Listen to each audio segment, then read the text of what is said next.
안녕하세요. 저는 경기도에 사는 22살 대학생 김나라입니다. 저는 아버지께 왜 이렇게 생각 없이 행동하냐는 말을 자주 듣곤 합니다. 한 예로 오늘 학교에 갔다가 돌아오는 길에 비가 내리는 겁니다. 갑자기 내리는 비에 우산도 없이 어떻게 하지 고민하는 중 아버지께서 전화를 주셨고 지하철역으로 데리러 와주시겠다고 하셨습니다. 아버지가 오시지 않아서 다시 전화를 걸어서 오고 계시냐고 물었고 아버지께서는 가고 있다고 하셨어요. 그런데 제가 못 기다리고 또 다시 전화를 걸었습니다. 제가 전화를 건 이유는 차로 10분이면 타고 오는 거리를 15분이 지나도 안 오고 비는 너무 많이 와서 꿉꿉하고 너무 더운데 기다리기가 짜증이 나서 그랬습니다. 그런데 15분 지나서 아버지가 오셔서 화를 내셨습니다. 아버지는 저와 통화를 하고 전화를 받고 나오신 건데 제가 자꾸 전화를 해서 재촉하니까 화가 나셨나 봐요. 그래서 꾸중을 하시길래 제가 10분이면 오는 거리를 15분이 지나도 안 와서 계속 전화를 한 것이라고 하니 옷 입고 준비하는데 그 정도 시간은 걸릴 수 있다는 것은 왜 생각을 못하냐고 하시며 차 타고 가는 내내 꾸준껏 화를 들여야 했죠. 아버지는 제가 그럴 때마다 네 탓이다, 생각이 없다, 너무 사람을 피곤하게 만든다 등등 거의 매일같이 각각 다른 이유로 이렇게 꾸중을 듣습니다. 저는 이럴 때마다 나는 왜 이럴까 싶고 우울감이 듭니다. 이런 저의 모습이 싫어서 상담을 받아보기도 하고 우울증이 심해져 약도 먹고 있습니다. 이런 저를 아버지가 이해 못하시는 게 원망스럽기보다 이런 제 자신이 너무 싫습니다. 하나의 생각에 사로잡히면 끊어져 버린 전기회로처럼 깊게 생각하지 못하고 당장 행동으로 옮겨버리는 저를 어떻게 하면 고칠 수 있을까요?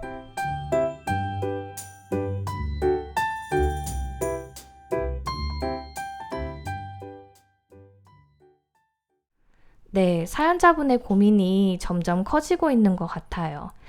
그럼 오늘도 강사님과 함께 이야기를 나눠보는 시간을 가지도록 하겠습니다. 강사님.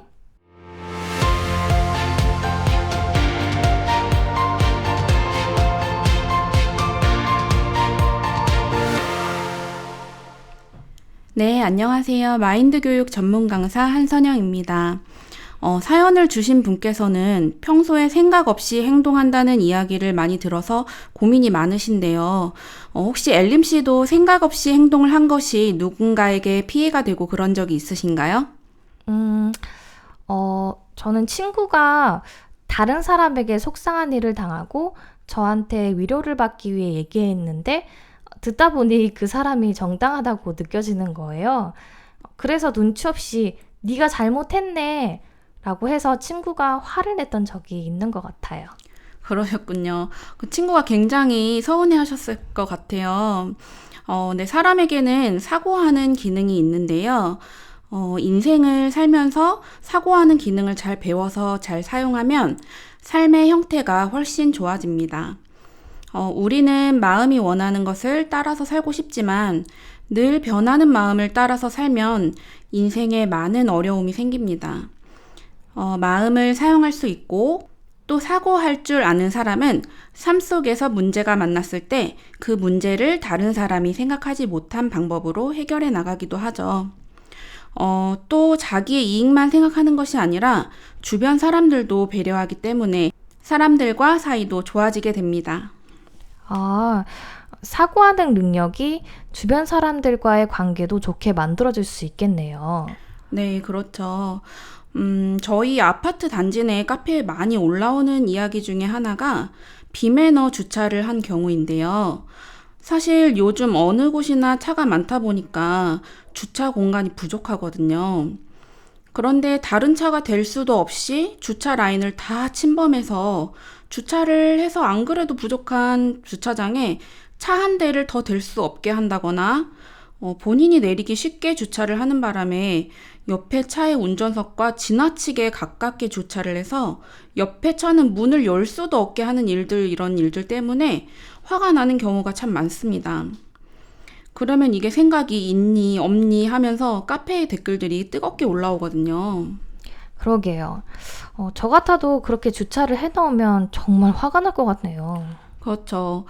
근데 그게 고의로 이기적인 행동을 해서 그럴 수도 있지만 내가 이렇게 행동을 했을 때 다른 사람에게 피해를 줄 수 있겠구나 이런 생각을 아예 못하고 그저 지금 내가 편한 대로 행동하는 경우도 분명히 있을 것입니다.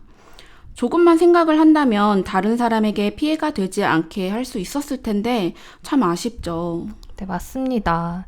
사고를 하느냐 안 하느냐에 따라 정말 다른 결과가 있네요. 네, 맞아요. 사연을 주신 분께서도 지금의 내 상황이 아니라 내가 이런 말이나 행동을 했을 때 상대방이 어떻게 생각하고 받아들일지를 한 번 더 생각한다면 주변 사람들과 더 좋은 관계를 유지할 수 있을 것 같습니다. 네, 저도 앞으로는 말이나 행동을 할 때 한 번 더 생각을 해야겠어요. 네, 이런 사고하는 습관을 들이는 것은 정말 중요합니다. 이렇게 사고를 하며 살다 보면 타인에 대한 배려가 생길 뿐 아니라 인생에서 한계를 만나게 되더라도 이겨나갈 수 있는 힘도 생기게 됩니다. 아, 정말요? 어떤 경우가 있을까요? 네, 소방관 신동국 씨의 이야기인데요. 그는 소방관 일을 하면서 여러 가지 힘든 사건, 사고 현장과 또 그로 인해 동료가 자살하는 일을 겪으면서 외상후 스트레스 장애를 갖게 되었어요. 그래서 불면증, 우울증 등을 앓았고 술에 의존하는 삶을 살았었다고 하네요. 아, 많이 힘드셨겠네요. 네, 하지만 사랑하는 가족들을 생각하면서 이를 극복하기 위해서 격투기를 시작했다고 합니다. 다른 사람들이 은퇴할 나이에 프로 선수에 데뷔했지만 정말 좋은 기량을 보여주고 있다고 합니다. 그리고 그와 함께 뛰는 선수들도 그들의 삶에 각각의 어려움들이 있지만 자신들의 꿈을 가지고 열심히 살아가는 파이터들이라면서 격투기 파이터로서의 그런 삶에 대해서 자부심과 애정을 표현했다고 하네요. 정말 대단하신 것 같아요. 이 격투기 선수처럼 큰 일은 아니더라도 사람들은 저마다 인생을 살면서 한계에 부딪히는 때가 있잖아요. 그럴 때는 정말 절망스럽고 막막하기만 한데 사실 나에게 한계가 오는 상황에서 사고를 하고 어떻게 바꿔나가야 할지 고민한다는 것이 쉽지는 않을 것 같거든요. 그렇죠. 그런데 이러한 사고가 더 나아간다면 한 나라의 경제마저도 뒤흔들 수 있습니다. 그렇겠나요? 네. 이 산업과 문명이 발전되어 온 과정에는 기존의 관념을 뛰어넘는 특별한 사고의 힘이 있었는데요. 그 중에서도 한국의 자동차 산업을 예로 들 수 있습니다. 엘림 씨 혹시 한국의 자동차가 언제 시작되었는지 아시나요? 글쎄요. 저도 궁금하네요. 네. 한국이 자동차를 공장에서 처음 생산할 때가 60여 년 전이었는데요. 당시에도 한국은 자동차를 만들 만한 여건이 갖추어져 있지 않았었어요. 그런데 앞으로 이제 자동차 수요가 크게 늘어날 텐데 그때 해외에서 모두 수입을 해온다면 비용이 엄청나게 들 거니까 지금 만들어야 한다는 생각으로 자동차 제작을 시작했다고 합니다. 연구원들이 자동차에 필요한 부품들을 하나하나 만들어 갔는데 엔진 제작은 불가능하다고 했거든요. 그래서 처음에는 일본의 자동차 회사인 도요타에서 엔진을 사오고 그 사온 엔진을 차체에 조립해서 시중에 나온 자동차도 성능이 꽤 좋았어요. 그런데 엔진도 계속 수입을 하기보다는 직접 만들면 더 좋잖아요. 그렇죠. 네, 그래서 얼마 후에 한국을 대표하는 자동차 회사의 대표가 엔진을 직접 만들고 싶어서 연구원들과 함께 일본에 있는 자동차 회사를 찾아갔습니다. 그리고는 이제 엔진을 만드는 법을 가르쳐 달라고 했어요. 그런데 이제 일본에서는 한국 기술로는 절대 안 된다. 가르쳐줘도 못 만든다. 이렇게 얘기를 하는 거예요. 그래도 포기하지 않고 2번, 3번을 찾아갔는데 여전히 한국은 기술이 뒤떨어진다면서 엔진 만드는 기술을 가르쳐주지 않았다고 해요. 그래서 한국의 기술 수준을 얕게 보고 자꾸 이렇게 깎아내리는 이야기를 하는 일본 측에 이제 화가 난 한국 연구원들이 그러면 우리가 직접 엔진을 만들어 보겠다 이렇게 얘기를 하니까 코웃음을 치면서 당신들이 만든 엔진으로는 자동차가 절대 못 굴러갈 거라고 비웃었다고 합니다. 기분이 상당히 좋지 않았겠는데요? 그렇겠죠. 근데 하지만 대표는 포기하지 않고 엔진 개발팀을 만들었고 엔진 연구를 해서 얼마 후에는 한국 기술로 엔진을 만드는데 성공을 했습니다. 정말요? 네네. 기술이 떨어지고 환경도 열악했지만 자동차 개발의 필요성을 느낀 연구원들이 깊이 사고하면서 연구해서 한국의 자동차 산업을 일으킨 거죠. 대단하네요. 그렇죠. 이뿐만이 아니라 시간이 흘러서 이제는 한국 자동차 회사에서 미국 차를 수출하기 시작했는데 미국은 인건비가 굉장히 이제 비싼데 자동차가 고장이 나면 수리비가 엄청 많이 들거든요. 그래서 미국에는 고장이 없는 차를 팔면 훨씬 잘 팔리겠다 이렇게 생각을 했어요. 그때 그런 발상을 할 수 있다는 것이 참 대단하네요. 그쵸.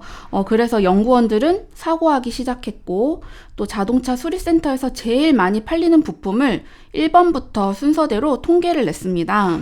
제일 많이 팔리는 부품이 제일 많이 고장나는 부분이기 때문이군요. 네, 그렇죠.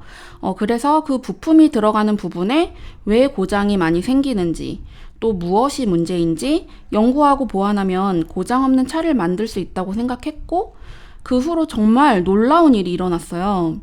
당시 미국에서는 보통 신차 구입 후에 2년 동안 2마일까지 무상으로 수리를 해주었거든요. 그런데 한국 자동차 회사는 10년 동안 10만 마일까지 무상 수리를 판매 조건을 내걸었습니다. 이런 경우 주변에서 어떻게 생각을 할까요? 말이 안 된다고 생각했을 것 같아요. 아마 저 회사 이제 망한다고, 자동차 고쳐주다가 볼일 다 본다고 걱정했겠죠. 네, 당연히 그랬을 거예요. 그런데 한국은 정말로 고장이 거의 나지 않는 자동차를 만들어서 수출하는 데 성공을 했습니다. 이거는 연구원들이 사고력 없이는 불가능한 일이었죠. 네, 그러네요. 실제로 요즘 한국 자동차들은 고장이 거의 나지 않잖아요. 네, 맞아요. 전에는 정비소들이 꽤 많았었는데 요즘은 공식 서비스 센터 외에는 찾아보기가 참 힘들죠. 이처럼 한국의 자동차 산업의 발달에서도 전쟁을 치른 후에 아무것도 없는 참혹한 나라에서 50년 만에 자동차 강대국이 되기까지 깊이 사고하는 사람들의 노력이 있었습니다. 네, 정말 현실에 머무르지 않고 계속해서 사고하고 방법을 찾아가는 과정을 살펴볼 수 있네요. 네, 이렇게 사고를 하는 것은 작게는 내 삶에서부터 크게는 사회의 발전에까지 영향을 줄 수 있습니다.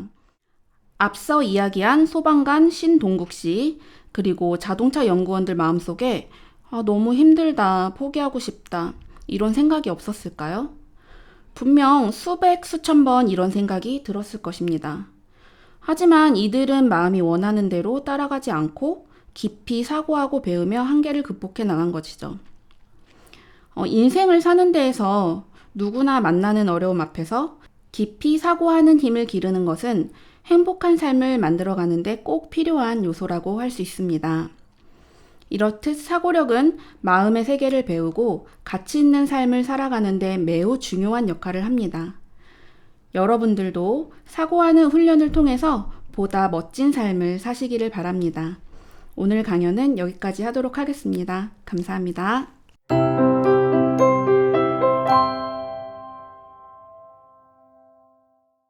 네, 오늘은 사고의 필요성이라는 주제로 이야기를 나누었습니다.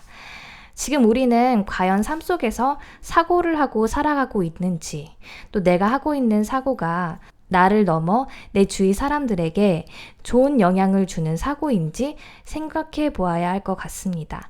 강사님, 오늘 말씀 감사합니다. 네, 감사합니다.